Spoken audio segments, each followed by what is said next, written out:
Oh yes, habari, naitwa Dr. Mbilinyi na hii hapa ni Mbilinyi Online Academy. Sasa miongoni mwa kitu ambacho nilichokiona, watu wengi sana wamekuwa wakienda kwa waganga kwa ajili ya kutafuta utajiri au kutafuta mafanikio. Sasa nimegundua kuna siri moja ambayo ni ya muhimu sana na pia tunatakiwa tuifahamu. Ukienda kwa mganga wakati wa usiku, yeye ataenda kutafuta watu ambao wana uwezo, wana ujuzi, wana akili, wana intelligence.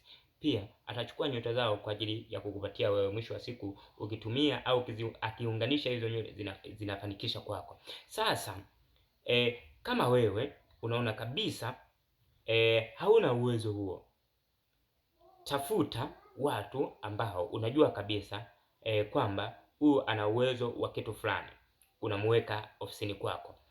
Mtu fulani ana uwezo wa kitu fulani, muweke ofisini kwako.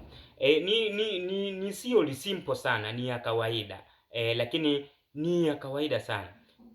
Haihusiani pia na vitu ambavyo nilivyoviongea, ila na pia imekuwa ni applicable kwa watu wengi zaidi. Unakuta labda ni taasisi pale, unaweza ukakutana na mtu ambaye anaweza kawa ni IT, unaweza ukakutana na HR, unaweza ukakutana na department fulani, labda ni mambo ya law, ndio hizo ofisi. Sasa unapokuwa unajitafuta kwa lengo la kufanikiwa, usifanye kazi peke yako.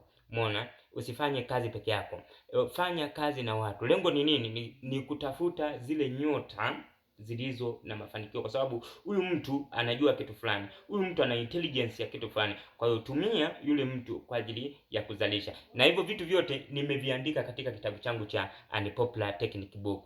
Kwa hiyo unatakiwa ukifuatilie kwa kina zaidi, kwa sababu kule ndio nimeandika nondo nzito namna gani unaweza ukafanikiwa kwa kupitia mbinu hiyo.